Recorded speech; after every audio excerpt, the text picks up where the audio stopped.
नमस्कार। अधिगम online classes में आपका स्वागत है। पिछली कक्षा में हमने व्याकरण के एक सामान्य परिचय के बारे में पढ़ा। व्याकरण क्या होता है, व्याकरण कौन से लिंग का शब्द है, कौन सी धातु है, कौन सा प्रत्यय है, कौन सा उपसर्ग है।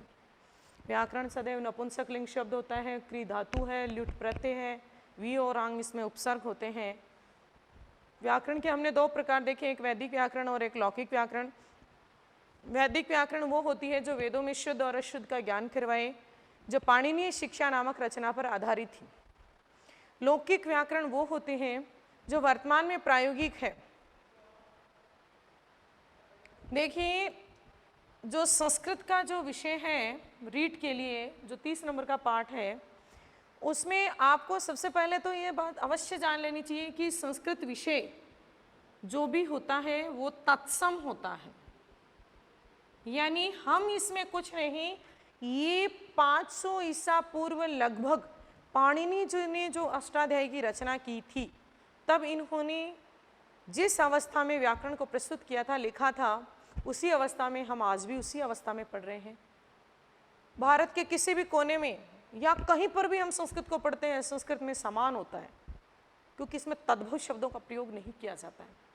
संस्कृत एक निश्चित दायरे में बंद है, उनका एक निश्चित क्रम होता है, यानी निश्चित शब्द का। इसलिए संस्कृत का सिलेबस यदि आप आसानी से पढ़ते हो तो बहुत सरल तरीके से आप इसमें 30 नंबर प्राप्त कर सकते हो।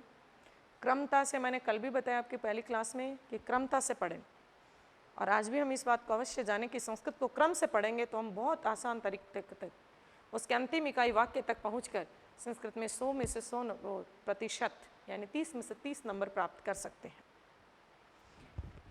आज हम देखते हैं उसी को आगे बढ़ाते हुए, जो हम वर्ण जान रहे थे कि वैदिक व्याकरण के अनुसार वर्णों की संख्या 63 या 64 होती है, जिसमें स्वर 21 या 22 होते हैं, व्यंजन 33 होते हैं, अयोगवाह वर्ण 4 होते हैं और यम वर्ण 4 होते हैं, एक द्विस्पृष्ट वर्ण होता है।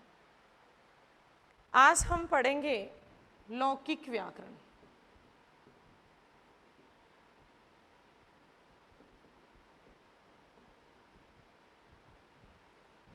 लौकिक व्याकरण त्रिमुनि परंपरा पर आधारित है।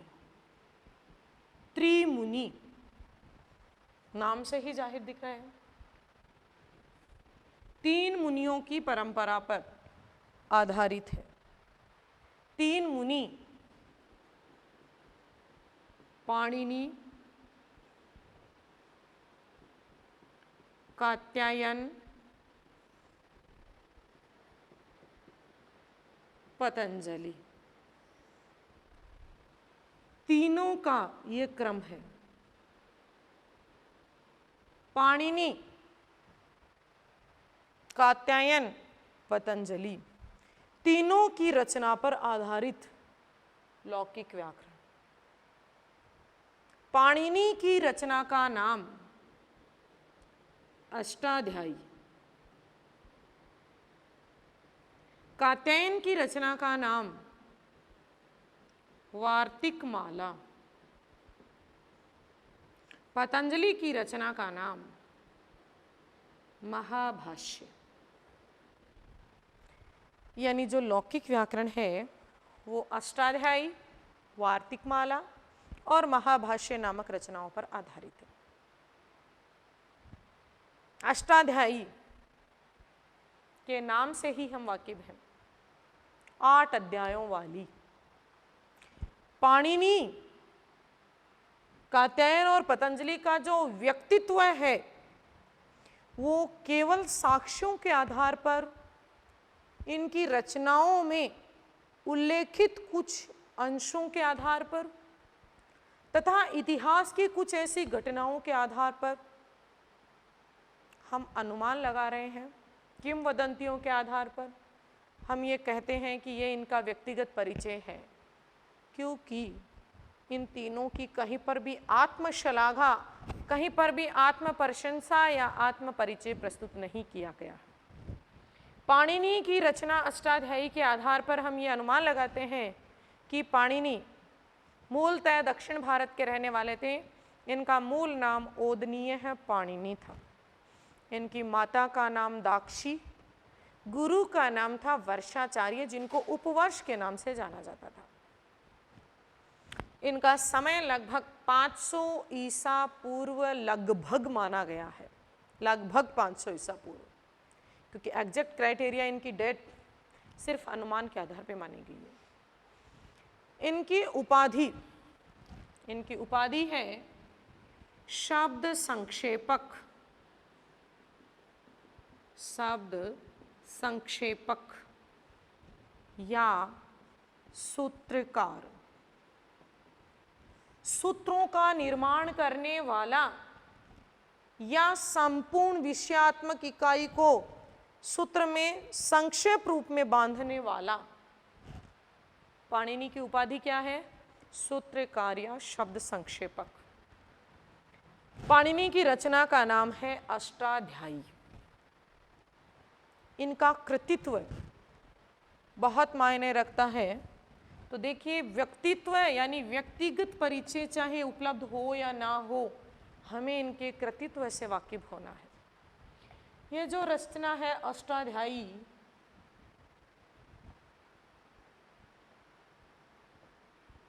इसके बारे में प्रश्न अवश्य पूछा जाता है। इसमें अध्याय हैं 8।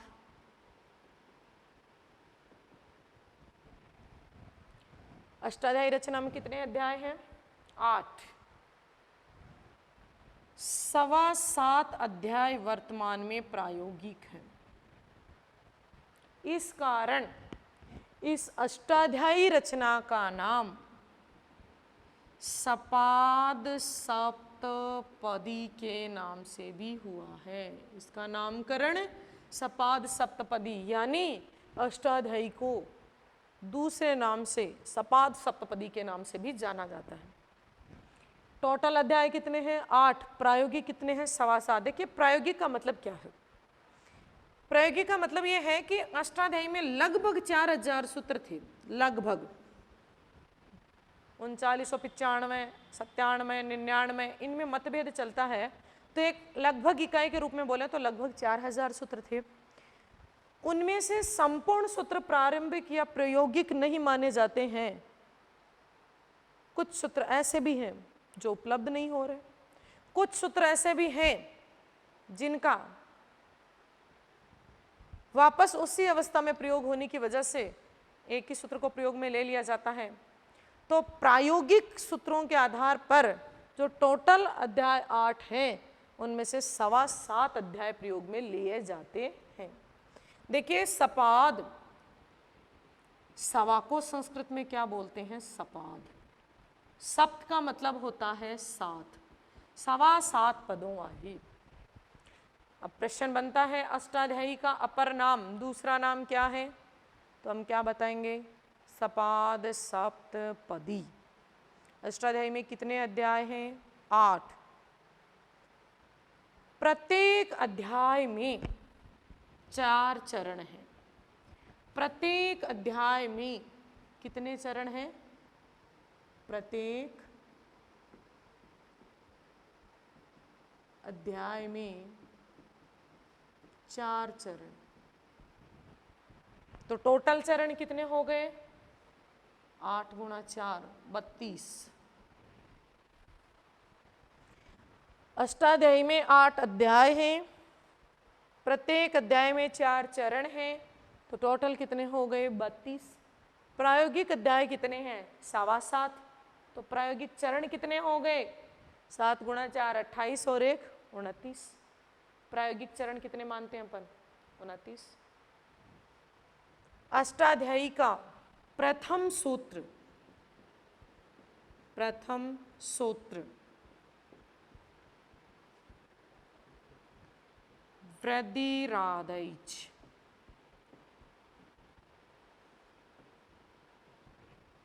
अष्टाध्यायी का प्रथम सूत्र कौन सा है?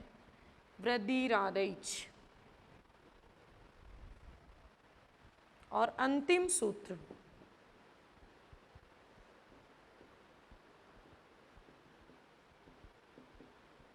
ए है। देखिए, हम यहाँ पर रीट को बेस मानकर आपको बताए जा रहे हैं, क्योंकि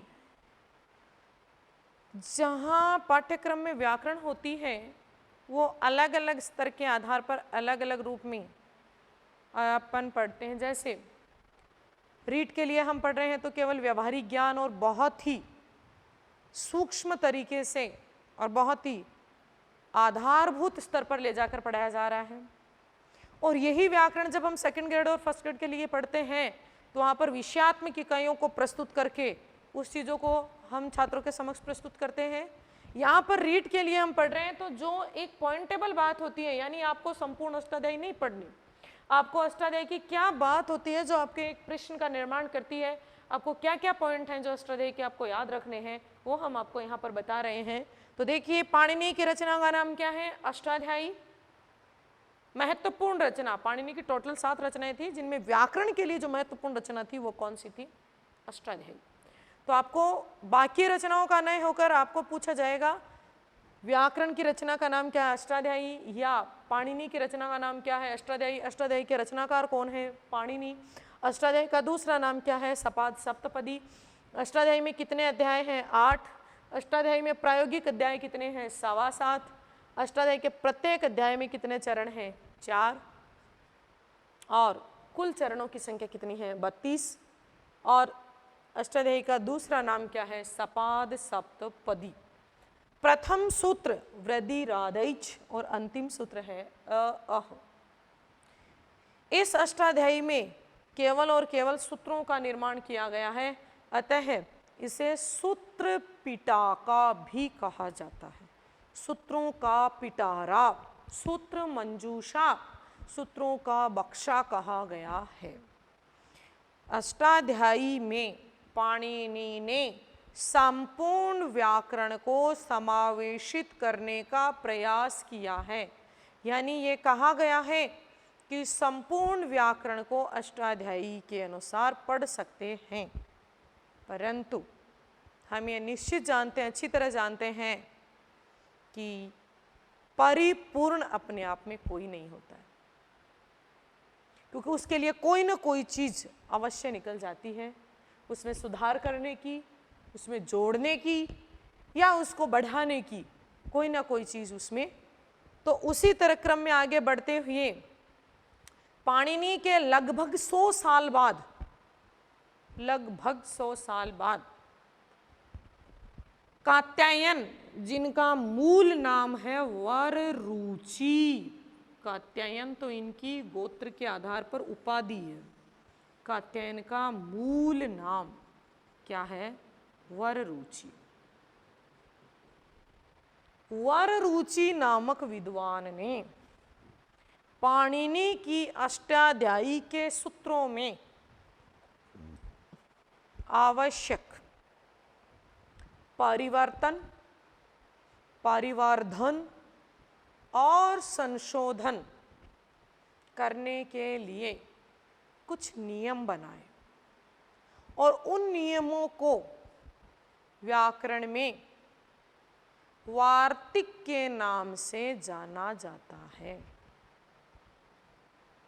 पाणिनि की रचना अष्टाध्यायी के सूत्रों में आवश्यक परिवर्तन यानी बदलाव, परिवर्धन इसमें और कुछ जोड़ना, संशोधन सुधार करना, परिवर्तन, परिवर्धन और संशोधन करने के लिए नियम बनाए। उन नियमों को व्याकरण में किस नाम से जाना जाता है? वार्तिक के नाम से। और उन्हीं वार्तिकों को क्रम से लिखकर कात्यायन ने कौन सी रचना का निर्माण किया? वार्तिक माला। वार्तिक माला में लगभग 5000 के आसपास वार्तिक माने गए हैं, लगभग। तो कात्यायन ने स्वतंत्र रूप से किसी रचना का निर्माण नहीं किया है, पाणिनि की अष्टाध्यायी के सूत्रों में ही कुछ में परिवर्तन कर दिया, बदलाव कर दिया, कुछ में नए सूत्रों में कुछ नए वर्गीकरण, कुछ समूह जोड़ दिए गए, उनमें कुछ सुधार कर दिया गया। जैसे उदाहरण के तौर पे हम देखते हैं, जब हम अयादि संधि पढ़ते हैं, एचो ऐवा यावह, एच यानी ए ओ ऐ औ के सामने यदि कोई स्वर हो तो ए को अय, ओ को अव, ऐ को आय, औ को आव हो जाता है, यानी अयादि संधि हो जाती है। कात्यायन ने कहा कि एच के बाद में यदि प्रत्यय का यह हो तो भी अयादि संधि हो जाती है, यानी उसमें सुधार कर दिया क्या कि जरूरी नहीं स्वर ही हो, स्वर के अलावा यह हो तो भी अयादि संधि हो जाती है। वांतो ई प्रत्यय नाम के वार्तिक का निर्माण कर दिया, नियम बना दिया गया। इस प्रकार से कात्यायन, जिनका मूल नाम क्या है वररुचि, कौन सी रचना का निर्माण किया? वार्तिक माला। कात्यायन के बाद में पाणिनि के सूत्रों को विस्तार से व्याख्यान रूप में पतंजलि ने परिभाषित किया। देखिए व्याख्या क्या बोलते हैं हम? भाष्य। महान व्याख्या महाभाष्य पतंजलि ने महाभाष्य नामक रचना में पाणिनि की अष्टाध्यायी के सूत्रों की व्याख्या की। पतंजलि का मूल नाम अहिक माना गया है, इनकी माता का नाम गौणिका माना गया है। ये भगवान विष्णु के अवतार स्वरूप अवतरित हुए हैं। इनके गुरु का नाम ऊर्णनाभि। इनकी उपाधि है भाष्यकार, जिसको हिंदी में हम कहें व्याख्याकार। रचना का नाम है महाभाष्य। महाभाष्य रचना में कुल 85 आहनिक थे। इन्होंने अपनी इकाई को आहनिक नाम से संबोधित किया है। 85 आहनिकों में से 84 आहनिक उपलब्ध हैं।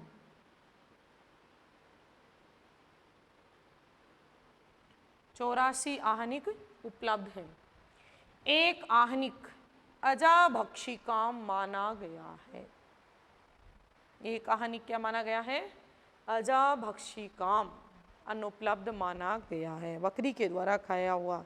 यानी मूल रूप से लिखे कितने थे? 85, उपलब्ध कितने होते हैं? 84। तो देखिए 3 मुनि, त्रिमुनि, पाणिनि, कात्यायन, पतंजलि, तीनों की रचना अष्टाध्यायी, वार्तिक माला और महाभाष्य। अष्टाध्यायी में संपूर्ण सूत्र हैं, वार्तिक माला में वार्तिक है और महाभाष्य में सूत्रों की व्याख्या है। इन तीनों के आधार पर संपूर्ण लौकिक व्याकरण को पढ़ा जाता है। अतः हम ये कह सकते हैं कि लौकिक व्याकरण का आधारभूत ग्रंथ कौन सा है? अष्टाध्यायी। अष्टाध्यायी के रचनाकार कौन है? पाणिनि। इसी क्रम में हम ये कह सकते हैं कि लौकिक व्याकरण के जनक कौन माने जाते हैं? पाणिनि। लौकिक व्याकरण के जनक कौन है? पाणिनि। पाणिनि की रचना अष्टाध्यायी के संपूर्ण सूत्र माहेश्वर सूत्रों को आधार मानकर निर्मित किए गए हैं। कौन से सूत्रों को मानकर? माहेश्वर सूत्रों को आधार मानकर निर्मित किए गए हैं। वे माहेश्वर सूत्र क्या होते हैं? देखिए रीट का जो स्टूडेंट है उसके न सामने सूत्र नाम संबोधित होते ही वो मन में ऐसा होता है कि सूत्र हमें थोड़ी पढ़ने होते हैं, हम सूत्रों को कैसे पढ़ेंगे? तो आपको ये अवगत करवा दिया जाए कि हम संस्कृत को एक निश्चित संक्षेप में बांधने के लिए आपके लिए जो आवश्यक है, यहाँ पर अगर हम हर बात को संस्कृत माध्यम से प्रस्तुत करेंगे तो शायद रीट का विद्यार्थी इस अवस्था को सहन नहीं कर पाता है। वो 1 क्लास 2 क्लास 3 पढ़ने के बाद वो संस्कृत को समझ नहीं पाता है। हम अभी आपको शुरुआत जो अपन ने देखा सबसे नीचे की जो कड़ी है वर्ण, उसको पढ़ रहे हैं। पढ़ते पढ़ते हम वर्ण से क्या बनाएंगे? शब्द, शब्द से बनाएंगे पद, पद से बनाएंगे वाक्य और वाक्य से हम संस्कृत को संस्कृत माध्यम से समझने का प्रयास करेंगे। तो इसलिए आप ये धैर्य रखें, संयम रखें कि सबसे जो छोटी इकाई होती है, सबसे लघु इकाई होती है वर्ण, उसको जानने के लिए, उसको पढ़ने के लिए हम ये जो मार्ग चल रहे हैं, मार्ग पर चल रहे हैं कि व्याकरण के थोड़े सामान्य परिचय के आधार पर व्यवहारिक ज्ञान के माध्यम से हम हमारी वर्ण विचार की इकाई तक पहुंच रहे हैं। वो जानने के लिए हमें ये तो पता रहे सबसे पहले कि आखिर वर्ण है क्या, क्योंकि हमने ये तो देख लिया कि वाक्य पद से बनता है, पद शब्द से बनता है, शब्द वर्ण से बनता है। तो वर्ण किससे बनता है? हम ये कहें नहीं वर्ण किसी से नहीं बनता है, तो वर्ण आया कहाँ से, वर्ण की उत्पत्ति कहाँ से हुई? तो वहां हम इसका उत्तर देते हैं कि वर्ण की उत्पत्ति माहेश्वर सूत्रों से हुई। और ये माहेश्वर सूत्र क्या है? तो इनको हम अभी इनको देखेंगे कि माहेश्वर सूत्र क्या है, कहाँ से आए हैं, इनकी संख्या कितनी है, किस तरह से ये निर्मित होते हैं। आपने देखा कि ये पाणिनि जो लौकिक व्याकरण के जनक हैं, इन्होंने अष्टाध्यायी में संपूर्ण व्याकरण को सूत्र में पिरोया है। अष्टाध्यायी को संपूर्ण व्याकरणिक सूत्रों में पिरोया है और उनको समझने के लिए उस व्याकरण को हम हमारे माध्यम से बिल्कुल एक जीरो लेवल से, कि हम छात्र का पहला प्रश्न आता है क्लास में आता है, मैडम हिंदी सब सब्जेक्ट में तो हम कर लेंगे पर संस्कृत में कुछ नहीं आता है। अरे भाई जब छठी क्लास से लेकर 10वीं तक हम संस्कृत पढ़ लेते हैं सामान्य परिचय के रूप में, तब तो हम बहुत आसान तरीके से सीख सकते हैं। यहाँ हम कुछ पढ़ने के नहीं कह सकते कि हम ये पढ़ लेंगे, हम यहाँ पर सीखते हैं। भाषा को पढ़ाया नहीं जाता है, भाषा को सिखाया जाता है। और सीखने के लिए शिक्षक के साथ छात्र का भी उसी प्रारब्धित रूप में समझना आवश्यक होता है, या उसी अवस्था में जिस प्रकार से आपको यहाँ बता रहे हैं। अभी ये एक सामान्य परिचय है, हम हमारी कड़ी जो वर्ण विचार है वहाँ तक पहुँचने जा रहे हैं। तो देखिए हमारा एक पॉइंट क्लियर हुआ है, कौन सा, कि लौकिक व्याकरण है वो त्रिमुनि की परंपरा पर आधारित है। और वो त्रिमुनि कौन कौन है? पाणिनि, कात्यायन और पतंजलि। पाणिनि जिनका मूल नाम है ओदनीय पाणिनि, उपाधि थी सूत्रकार या शब्द संक्षेपक, और जिनकी रचना सर्वश्रेष्ठ रचना है अष्टाध्यायी। अष्टाध्यायी में 8 अध्याय हैं, प्रायोगिक 7.25 अध्याय हैं, इस कारण इसका नाम है सपाद सप्तपदी। प्रत्येक अध्याय में 4 चरण हैं, कुल 32 चरण हैं। और अष्टाध्यायी का प्रथम सूत्र वृद्धिरादैच, अंतिम सूत्र है है। पाणिनि की रचना अष्टाध्यायी के सूत्रों में आवश्यक परिवर्तन, परिवर्धन और संशोधन करने के लिए जो नियम बनाए गए वे नियम कहलाते हैं वार्तिक। और उन वार्तिकों को समूह में लिखकर वार्तिक माला नाम की रचना का निर्माण किया है कात्यायन ने। कात्यायन का मूल नाम है वररुचि, जिनकी उपाधि है वार्तिककार, वार्तिक बनाने वाला। पाणिनि की अष्टाध्यायी के सूत्रों की व्याख्या करने वाले व्यक्ति का नाम है पतंजलि, और पतंजलि की रचना का नाम है महाभाष्य। महाभाष्य रचना में कुल 85 आहनिक हैं, जिनमें से 84 आहनिक उपलब्ध हैं, एक आहनिक अजाभक्षी काम यानी अनुपलब्ध माना गया है। इन तीनों के आधार पर हम यह निष्कर्ष निकालते हैं कि लौकिक व्याकरण के जनक महर्षि पाणिनि हैं, और पाणिनि की रचना अष्टाध्यायी के सभी सूत्र माहेश्वर सूत्रों को आधार मानकर निर्मित किए गए हैं। हम देखते हैं माहेश्वर सूत्र क्या होते हैं।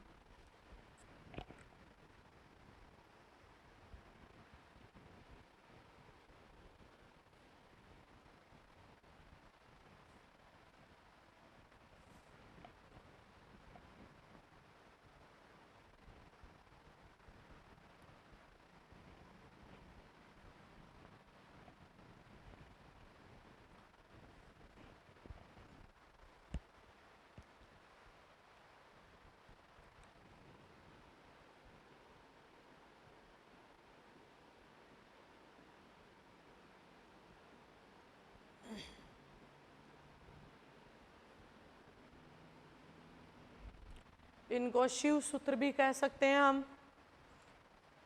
और मूल रूप से आपको बार बार बताया जा रहा है कि आप रीट के विद्यार्थियों को ध्यान में रखते हुए आप ही के लेवल में जाकर हम बिल्कुल छोटी से छोटी इकाई को आपके सामने आप ही के तरीके से कि आप बहुत अच्छी तरह से उसको ग्रहित कर सकें उस रूप में प्रस्तुत कर रहे हैं। माहेश्वर सूत्र देखिए क्या होते हैं। ए ई उ णे, री री क,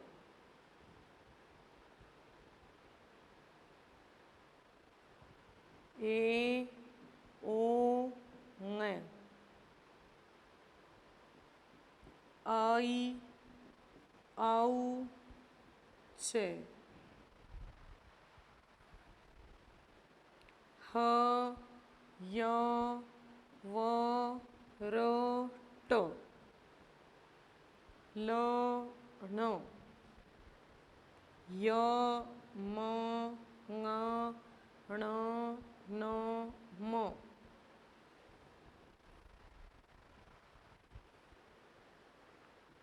झ भ य, घ ढ ध श, ज ब ग ड द श,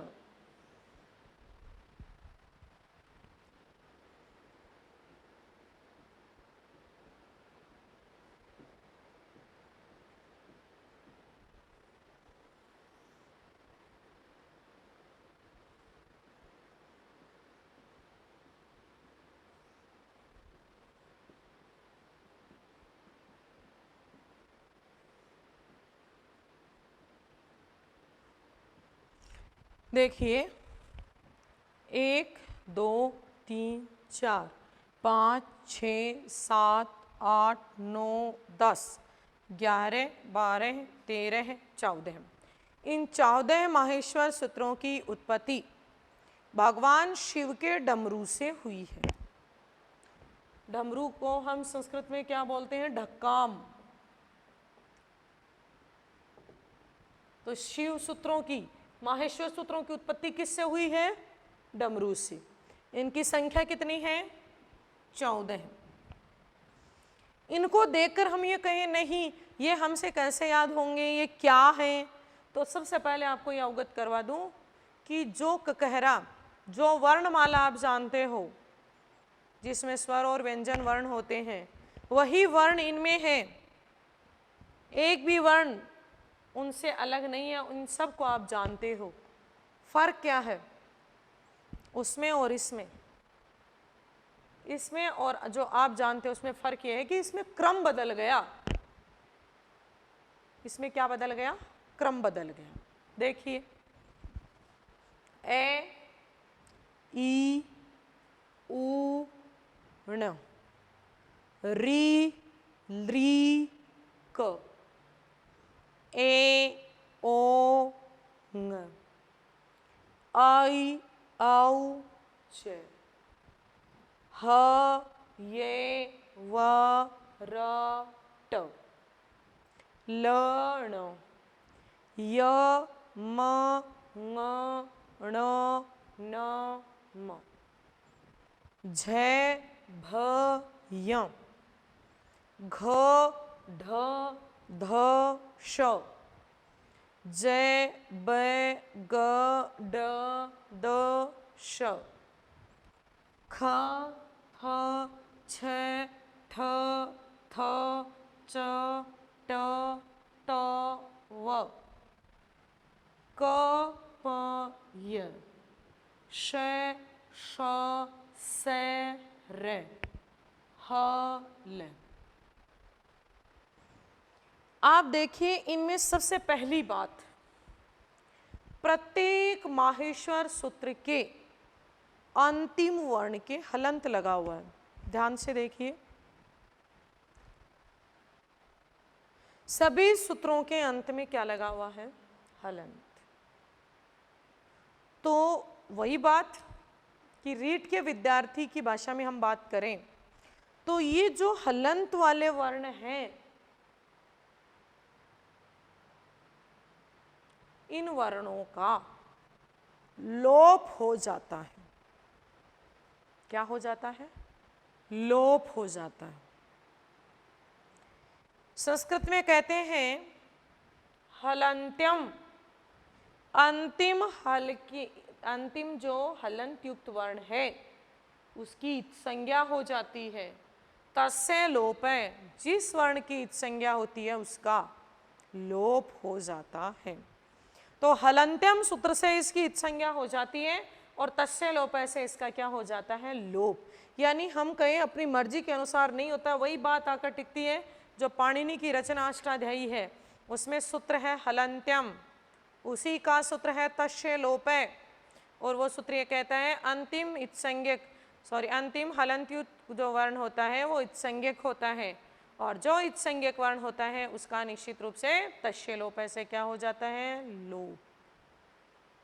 तो सभी अंतिम हलंत युक्त वर्णों का क्या हो जाएगा? लोप। तो आप देखिए, एक सिर्फ आपको अवगत करवाने के लिए ये बताया जा रहा है कि इनका मैंने क्या कर दिया? लोप। देखिए मैंने इनको हटाया नहीं है, इनको मिटाया नहीं है, क्योंकि मिटाना क्या हो जाता? नष्ट करना। तो लोप क्या होता है? ऐदर्शनम लोप है, यानी दिखाई न देना। जो अपन कहें समझने की भाषा के रूप में कहें कि जब इनका लोप ही करना था तो फिर लिखा ही क्यों? तो कहने का मतलब यह है कि अंतिम इकाई का बोध करवाने के लिए इनका प्रयोग किया गया है, और जब हमें इनकी आवश्यकता नहीं होती है तो हम इनको ऐदर्शन, हम इनको इग्नोर कर देते हैं, हम इनको वर्ण की गणना में शामिल नहीं करते हैं। और जब सूत्र का निर्माण करना होता है तो हमें अंतिम इकाई का बोध करवाने के लिए इस अंतिम हलंत युक्त वर्ण का प्रयोग करना होता है। अगर हम कहीं हलंत नहीं लगाएंगे तो कहाँ पर रुकना होगा हमें नहीं पता चलेगा, इसलिए इसका लोप होता है, यह नष्ट नहीं होता है। कौन से सूत्र से होता है? पहले हलंत्यम से इसकी इत संज्ञा होती है, फिर तस्य लोप से इसका क्या हो जाता है? लोप। तो पहला प्रयोग हमने क्या किया? इसका सभी अंतिम इत संज्ञक वर्णों का क्या कर दिया? लोप। उसके बाद देखिए ए, ई, उ, री, ली, ए, ओ, आई, औ। आप सब जानते हो इनको, ये स्वर वर्ण होते हैं। ये क्या होते हैं? स्वर वर्ण होते हैं। इससे पहले वाली क्लास में हमने देखा था कि स्वर ह्रस्व भी होता है, दीर्घ भी होता है, प्लुत भी होता है।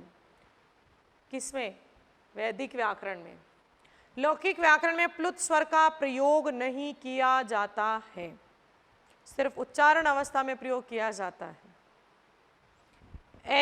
ए का समान दीर्घ रूप होता है, सवर्ण होता है आ, ए में ही आ। अगर हम एक मात्रा में बोलेंगे ए तो द्विमात्रा में बोलेंगे, दीर्घ रूप में बोलेंगे आ, ई, उ,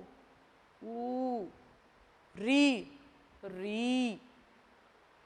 री का कोई दीर्घ रूप नहीं होता है।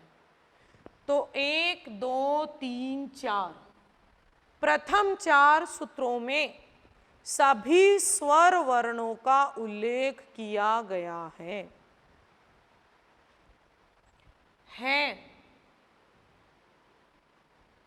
या व रे ले, ये मैं ने ने, झे भे, घ ढ ध, जे बे गे डे दे, खे फे छे ठे थे चे टे ते, के पे से श से है। यहाँ से लेकर यहाँ तक सारे व्यंजन वर्णों का उल्लेख किया गया है। परंतु ध्यान से देखिए, इन सभी व्यंजन वर्णों में किसी भी वर्ण की पुनरावृत्ति नहीं हुई है, केवल है को छोड़कर। है वर्ण की पुनरावृत्ति हुई है, यानी है वर्ण कितनी बार आया है? 2 बार। है को छोड़कर कोई भी वर्ण 2 बार नहीं आया, देख सकते हो आप, क्योंकि हमने इनका तो सबसे पहले ही क्या कर दिया? लोप। हलंत युक्त वर्णों का क्या कर दिया? लोप। और लोप कर दिया तो ये हमारी वर्ण की गिनती में नहीं आ रहे, और जो वर्ण गिने जा रहे हैं उनमें केवल है का लोप है, वो क्या हो रहा है? पुनरावलोकन, पुनरावृत्ति। है वर्ण है वो 2 बार आया है, बाकी कोई भी वर्ण की पुनरावृत्ति नहीं हुई है। जब हम सूत्र का निर्माण करते हैं तो इस है का प्रयोग करते हैं और वर्ण की गणना में लिखते हैं, तो यानी इन वर्ण को एक ही बार गिना जाता है, चाहे आप किसी भी है का प्रयोग करें। ये नहीं कि ये 2 बार आया तो 2 बार वर्णों में गणना होगी, एक ही बार गणना होती है। य व र ल, ये 4 वर्ण होते हैं, इनका नाम होता है अंतःस्थ वर्ण। कौन से वर्ण होते हैं? अंतःस्थ। ये मैं न ने, प्रत्येक वर्ग का 5वां वर्ण, प्रत्येक वर्ग का 5वां। च वर्ग का, प वर्ग का, क वर्ग का, ट वर्ग का, त वर्ग का, प्रत्येक वर्ग का 4था वर्ण। ये कौन सा है? 5वां, चौथा। छ वर्ग का 4था, प वर्ग का 4था, क वर्ग का, ट वर्ग का, त वर्ग का, प्रत्येक वर्ग का 3रा वर्ण। छ प वर्ग का, क का, टे का, टे का, प्रत्येक वर्ग का 2रा वर्ण। क वर्ग का, प वर्ग का, छ वर्ग का, ट वर्ग का, त वर्ग का, प्रत्येक वर्ग का पहला वर्ण। छ टे ते क प, श दंते ऊष्म तालव्य मूर्धन्य और दंते। तालव्य श, मूर्धन्य श, दंते स और है, यानी ये कौन से वर्ण हो गए? ऊष्म वर्ण। हमने इस है को नहीं गिना तो हमने कौन से है को गिन लिया? इसको। तो देखिए, 4 अंतःस्थ, 4 ऊष्म, कितने हो गए? 8। प्रत्येक वर्ग में 5 वर्ण होते हैं, पहला, दूसरा, तीसरा, चौथा, 5वां। प्रत्येक वर्ग में 5 होते हैं और कुल वर्ग कितने होते हैं? 5। तो कुल वर्ण कितने हो गए? 25। तो देखिए 5, 10, 15, 20, 25 और 8 हो गए अवर्गीय, यानी 4 अंतःस्थ और 4 ऊष्म। 25 और 8 कितने हो गए? 33। सारे के सारे व्यंजन हैं और इनमें सारे के सारे क्या है? स्वर। इनमें समान स्वर है। ए में क्या रहता है? आ। ई को दीर्घ बोलेंगे तो ई, ऊ को दीर्घ बोलेंगे तो ऊ, री को दीर्घ बोलेंगे तो री। यानी आप अच्छी तरह से देख सकते हो कि स्वर और व्यंजन वर्णों के अलावा माहेश्वर सूत्रों में किसी अन्य वर्ण का प्रयोग नहीं किया गया है, किसी भी अन्य वर्ण का प्रयोग नहीं किया गया है, बस क्रम बदल दिया गया था। और हम रीड के माध्यम से इस बात को समझें कि आपको ये बताना क्यों जरूरी है, क्योंकि हम इनको समझे बिना व्याकरण नहीं पढ़ सकते। इन्हीं से प्रारंभिक कड़ी नींव स्टार्ट होती है अपनी। तो संपूर्ण वर्णमाला क्या माहेश्वर सूत्रों में है या नहीं है? है। तो आप ये कह सकते हैं कि सभी वर्णों का उत्पत्ति स्थान क्या होता है? माहेश्वर सूत्र। यानी माहेश्वर सूत्रों से किसकी उत्पत्ति हो जाती है? वर्ण की। माहेश्वर सूत्रों से किसकी उत्पत्ति हो जाती है? वर्ण की। माहेश्वर सूत्रों की संख्या कितनी होती है? 14। माहेश्वर सूत्रों की उत्पत्ति भगवान शिव के डमरू से होती है, जिनके अंतिम हलंत युक्त वर्ण की हलंत्यम सूत्र से इत संज्ञा होकर तस्य लोप सूत्र से लोप हो जाता है। प्रथम सूत्र से लेकर चतुर्थ माहेश्वर सूत्र तक सभी स्वर वर्णों का उल्लेख है। पंचम सूत्र से लेकर चतुर्दश सूत्र तक सभी व्यंजन वर्णों का उल्लेख है। ह वर्ण की पुनरावृत्ति हुई है। ह वर्ण की क्या हुई है? पुनरावृत्ति। ये आपके रीट को ध्यान में रखते हुए बताया गया है। जब हम, क्योंकि देखिए व्याकरण में आप सिलेबस देखोगे तो किसी भी ग्रेड का उठाओगे, जैसे फर्स्ट ग्रेड का उठाओ, रीट का सिलेबस में ध्यान क्या आएगा? उपसर्ग प्रत्यय संधि समास। रीट में भी उपसर्ग प्रत्यय अव्यय संधि समास कारक जो भी नाम आए, नाम तो समान होंगे परंतु सबका स्तर तो अलग अलग होता है। रीट के विद्यार्थी को इस बात से ही समझ में आता है। अब यही चीज हम फर्स्ट ग्रेड में पढ़ाते हैं, सेकंड ग्रेड में पढ़ाते हैं, तो इस चीज में सारे के सारे किस निर्मित हम सूत्र से किस सूत्र का किस तरीके से प्रयोग हुआ, इत्संज्ञक सूत्र कौन कौन से हैं, कौन से सूत्र का किस प्रकार से माहेश्वर सूत्रों में, जैसे हम कहें इत्संज्ञा, तो वहां पर हम ये देखेंगे कि 14 सूत्रों में अंतिम वर्ण की ही इत्संज्ञा न होकर लण मध्य त्विक संज्ञक है, लण में स्थित ए की भी इत्संज्ञा होती है, परंतु ये इकाई भ्रमित ना हो, ये रीट में प्रायोगिक नहीं होती है। तो हमारा ये बिंदु हुआ कि माहेश्वर सूत्रों की संख्या कितनी है, कहाँ से इनकी उत्पत्ति हुई है, प्रत्येक सूत्र के अंतिम हलन युक्त वर्ण का क्या हो जाता है? लोप, और सभी स्वर और व्यंजनों का बोध माहेश्वर सूत्र से होता है। तो वर्ण की उत्पत्ति या वर्ण का उत्पत्ति स्थान क्या होता है? माहेश्वर सूत्र। जब वर्ण की उत्पत्ति हो जाती है माहेश्वर सूत्र से, तो अब हम यह जानेंगे वर्ण क्या होता है, वर्ण किसे कहते हैं, वर्ण कौन कौन से होते हैं, वर्ण के उच्चारण स्थान क्या होते हैं, प्रयत्न स्थान क्या होते हैं, यानी पूरा का पूरा वर्ण का विश्लेषणात्मक अध्ययन, जिसका आपके सिलेबस की प्रथम इकाई के नाम से जाना जाता है वर्ण विचार। ये हम अगली कक्षा में पढ़ेंगे वर्ण विचार। आप यहाँ तक माहेश्वर सूत्र तक अभी इनका दोहरान करें, और जो भी चीज़ संस्कृत में आपके मन में जो एक डर बना हुआ है कि संस्कृत समझ में नहीं आती है, उसको निकालने के लिए हमारी क्लास में निरंतर रूप से डटे रहें, अटे रहें, और कल की क्लास में फिर मिलते हैं।